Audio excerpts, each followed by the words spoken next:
If you've never heard of molokheya before, then you're about to learn about one of the most delicious foods in existence. Legend has it that this stew made from the leaves of jute plants was a food eaten exclusively by the Pharaohs.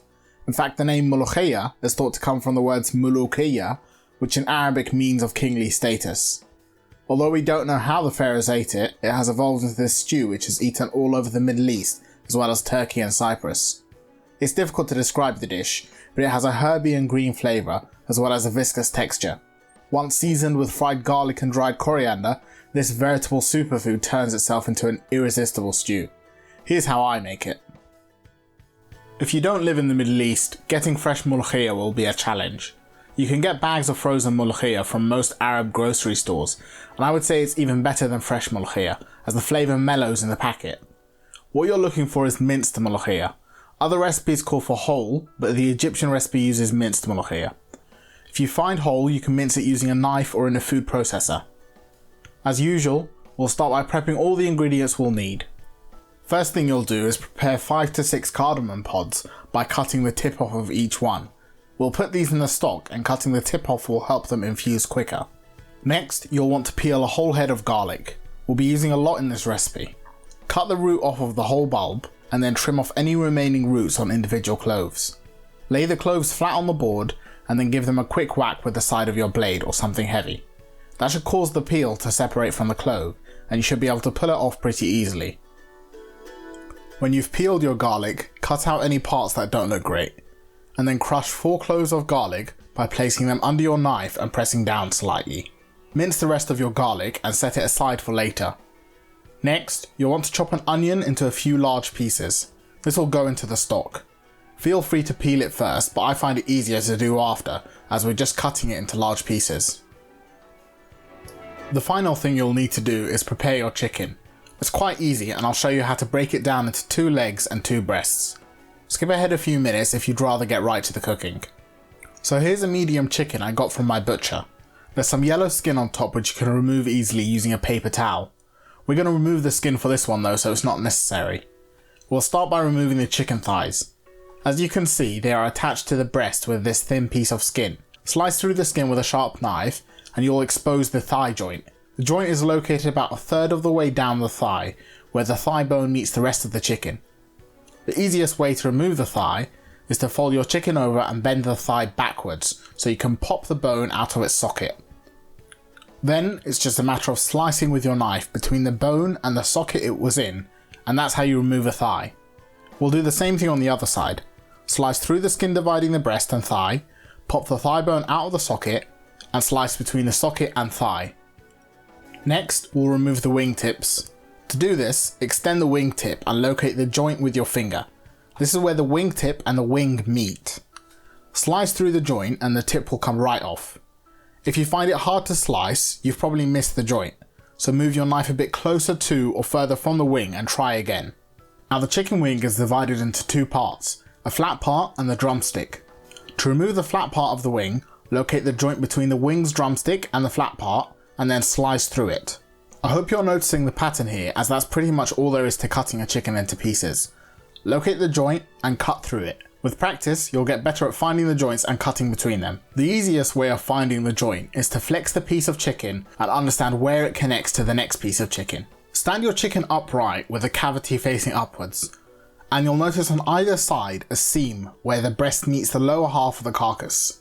Slice through this as far as you can go until you get to the spine and rib cage. When you do, slice between the 2 vertebrae there and you should be able to remove the back off the chicken. You may need to apply some pressure to get through the bones here.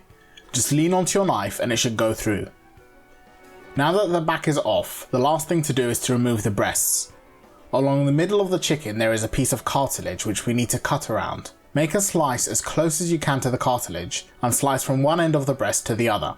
Cut through the breast until your knife meets the bone beneath the meat. Make the same cut on the opposite side of the cartilage, and then all you need to do is run your knife at an angle along the rib cage until you reach the wing joint.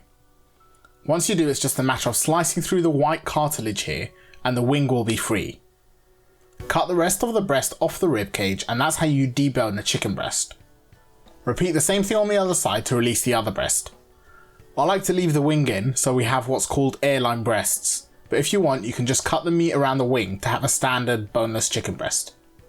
So here's the 4 chicken pieces we've removed from the carcass. 2 breasts and 2 legs. As we're making a light stock, we want to remove the skin so the stock doesn't get very fatty. This is really simple to do and can be done without a knife. Using your fingers, pull on the skin to separate it from the meat, then pull it all the way down to the tip of the drumstick. The skin should just come away from the meat easily, and then you can slice it to remove it. For the breasts, it's the same thing. Sometimes the fascia, which is the translucent layer of skin, can stick a little, so you may want to use a knife, but it should just come apart easily. So here's our skinless chicken legs and breasts. Apart from the main pieces of meat, we also have a carcass, 2 wings and 2 wingtips. Don't throw this away, you can use them in the stock or save them for later so you have something to make stock with. To start the stock, melt a tablespoon of butter in a pot on medium-high heat, then add 2 to 3 large pieces of mastic to the melted butter. The mastic will take a few seconds to melt, and once it does, add in a teaspoon of black peppercorns, 2 bay leaves and your cardamom pods from earlier. Toast your spices in the butter for about 30 seconds until they are fragrant. Once you can smell the spices, add your chicken pieces to the pot. I'm throwing in the carcass as well. Now you want to brown your chicken for a few minutes until all the pieces have some colour. Stir the pot every 30 seconds or so to rearrange the chicken. Once they've all seared a bit, add in your chopped onion and crushed garlic from earlier. Follow that up with 200 grams of chopped tomatoes. I'm using half a can of chopped tomatoes, but you can use fresh instead. The tomatoes give a little acidity to the dish and stop it from getting too viscous.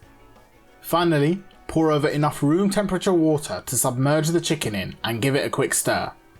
You want to put the pot on a high heat now so it can boil, and once it does, a layer of scum will float to the surface, which will skim off. Use a spoon to remove as much of the floating scum as possible and discard it. When you're done, turn the heat down to medium-low and set the stock aside to simmer uncovered for about half an hour. While the stock is cooking, we'll prepare the tomato sauce called Dimaa, which we'll be serving alongside the molokheya. In a small saucepan, add half a tablespoon of butter on a medium heat, and when it melts, add a teaspoon of minced garlic. Stir well for about 30 seconds until fragrant, but don't let it brown. Next, add in some crushed tomatoes. To make it, I blended the other 200 grams of chopped tomatoes from the can with half a cup of water. Add it all in and then turn the heat up and bring the mixture to a boil. When it's boiling, add a quarter teaspoon of freshly cracked black pepper and then turn the heat down and let it simmer for 15 minutes. When the timer's up, add in half a teaspoon of salt and mix. The tomato sauce should have a thick consistency like a marinara when done. Next, check on your stock. It's ready when the chicken is fork tender. Add in 2 teaspoons of salt to the stock and mix it thoroughly.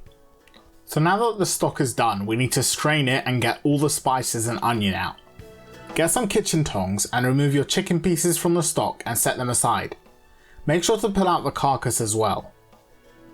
Place a sieve over a jug or bowl and pour your stock into the sieve to strain it. When done, I had about 2 litres of stock left. Give your pot a quick rinse and then place it back on the stove on a medium heat and add in half a tablespoon of butter to the pot. When it's melted, add 1 teaspoon of minced garlic to the butter and mix it.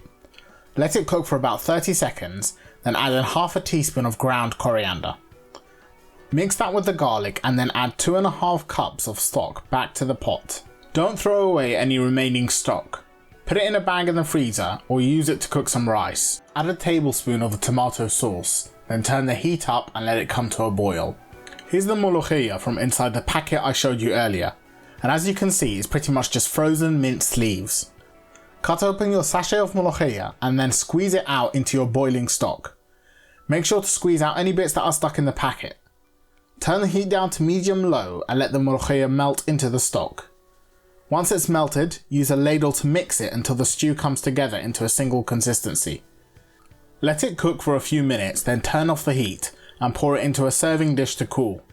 Make sure not to boil the stew as it can split.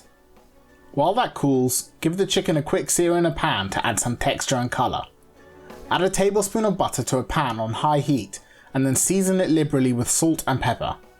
When it's melted and bubbling, add your pieces of chicken to the pan to fry them for a couple of minutes. After about a minute they'll have darkened slightly. You can flip them over, and fry them until you have achieved your desired level of crispiness. Then remove them and set aside. Last thing you'll make is the tasha, or seasoning, which we'll pour onto the molokheya before serving.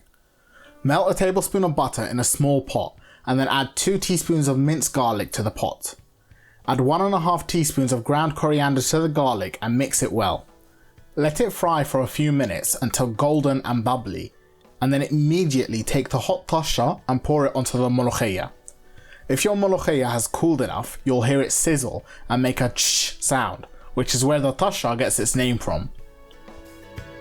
To serve the molokheya, I've made some roza b'shareya, or rice with vermicelli, that I cooked with the remaining stock. Let me know if you'd like a recipe for this. Give your molokheya a good mix to incorporate the tasha, and then pour a ladle out onto the rice.